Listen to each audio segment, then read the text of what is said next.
Hey team, we're back with Tag Talks number 3, and we're going to approach this just a little bit differently in this edition. I've invited both my senior enlisted leaders to join me today, State Command Sergeant Major Marty Baker and State Command Chief Doug Lears. And so we're going to limit it to 2 questions, but these are direct from you guys out there in the field. And so the first one we're going to start with is, how important are mistakes in the life and work of a leader? And Chief Lears, let's get your first reaction to that question. Yes, sir. Well, first of all, I think mistakes are inevitable, so we have to just be prepared to allow them to happen. And as a leader, I think we need to allow our people to make mistakes, because without mistakes, there's no innovation. Meaning, you got to look for better ways to do things always. And if you aren't always looking for that,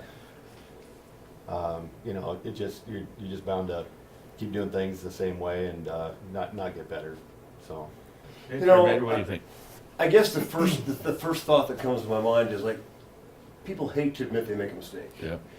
But the fact of the matter is, we all make mistakes, and the old saying goes, we need to learn from our mistakes. So, with that, like Chief Lears said, we all make mistakes, and as leaders, we need to allow our subordinates to make those mistakes, and because we empower them to make decisions in a leadership capacity. And we've made mistakes as we come up through the ranks, and we continue to make mistakes. I guess the bottom line is to get better by learning them. If you continue to make the same mistake over and over, then there's probably some need for some retraining.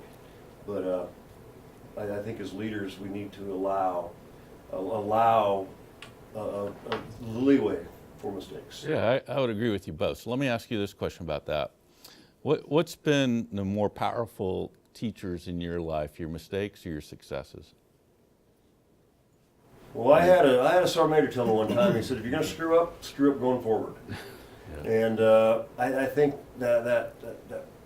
that's been carried with me, through my career. And I think probably the mistakes are just as valuable as lessons, because I can take those mistakes and I do, in the Army, I do after-action reviews. What was supposed to happen, what did happen, what could we have done to make it better, what can we have done to improve it. Yeah. And I think if we use that AAR mentality on everything we do, it's going to be real quick. But if we think about everything we did, even if it's on a real minute decision, the next time you encounter that, it'll become more second nature. Yeah.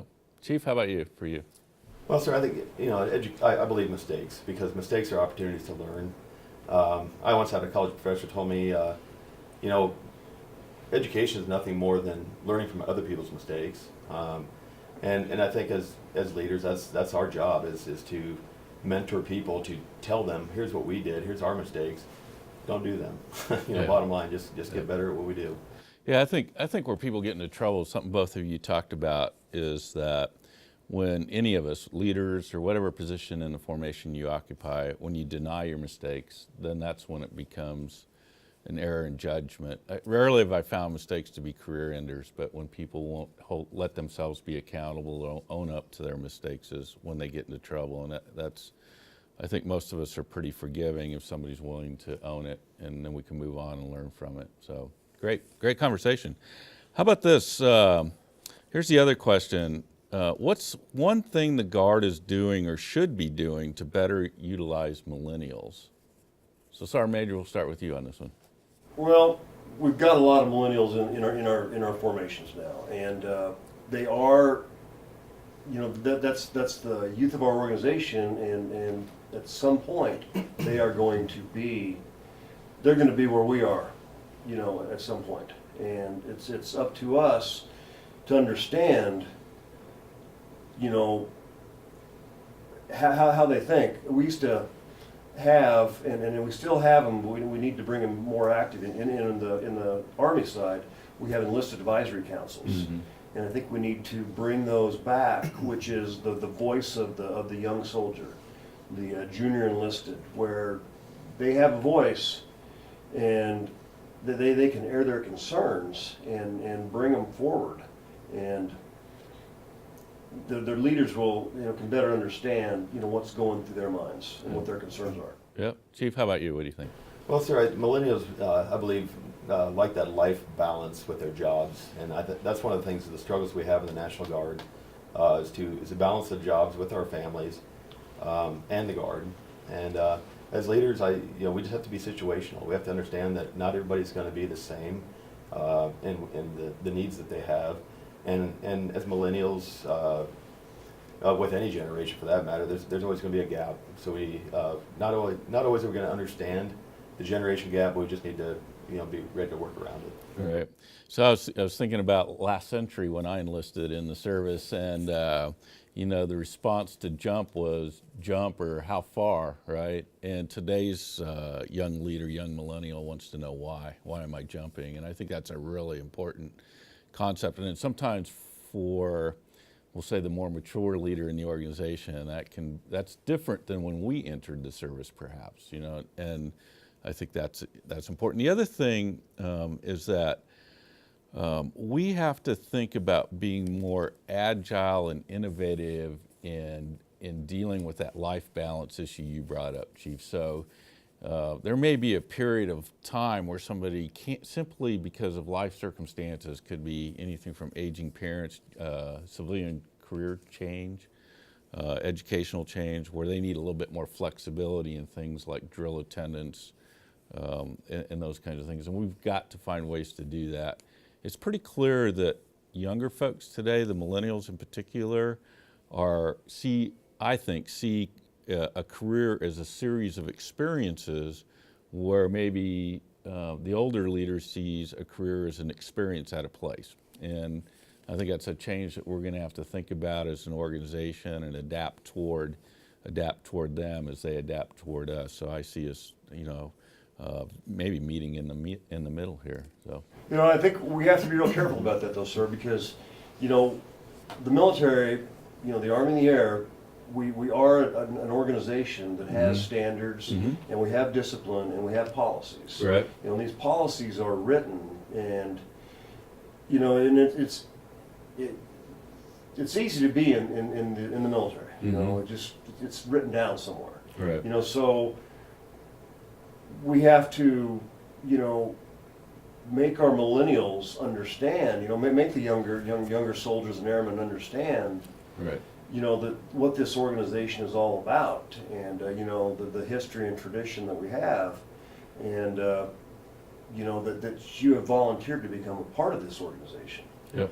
And we do have those standards that are in place, and we don't want to discourage them, but we need to, they need to understand that if they want to be in this organization, they have to play by these rules. Yeah.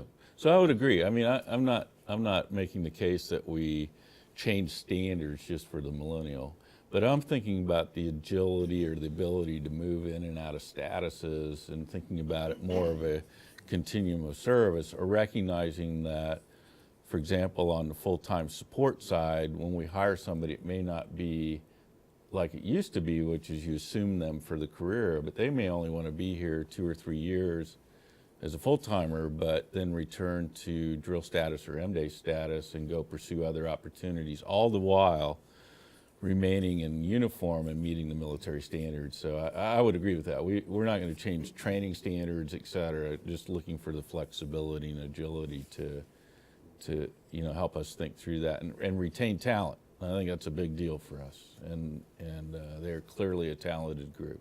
It's competitive out there, that's for sure. I mean, with the with the technology that we have out there, and our millennials, they tend to think that way, and their skill set is something that's sought after all through the industry. Right. The military is just one little piece of it. So we're going to try to retain that talent. All right. Final thoughts, Chief? Well, it's interesting you mentioned technology, because I think that's probably the biggest change for millennials compared to us when we started. Was they all grew up with computers, internet, Facebook, everything else. And so, and here we are doing a video, and I don't remember a commander doing this in the past or a tag because I don't believe the technology is necessarily there, not as old as we are anyway. So it's a good way to reach out, and I appreciate doing this. That the general's allowed us to have this talk with you, and this is good. Sergeant Major, anything more? That's all I have, sir. Man, a few words. All right, team. Well, it's good to be with you again, and keep sending in those cards and letters with your questions and ideas, and look forward to the next opportunity out here from the 4th floor.